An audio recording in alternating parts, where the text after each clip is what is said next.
Hello everyone and welcome back to another video from Gameplay Classic.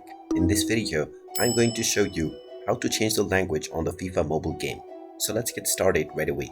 First of all, open up the FIFA mobile game on your device, and once you open it up, complete the basic tutorial levels if you haven't done so already. Once you gain access to the main menu, if you wish to change the language, just tap on the gear icon at the top right corner. This will then take you into the settings page, within which you will see the language menu.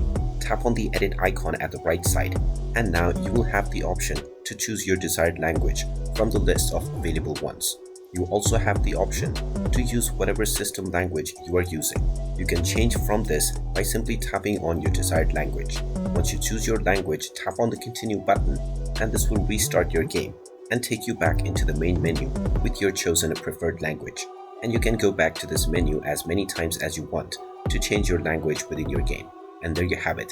That is how easy it is to change the language within the FIFA mobile game. If you find this video helpful, make sure you hit that like button and subscribe to our channel if you haven't done so already. Also ring that notification bell to never miss another update from us.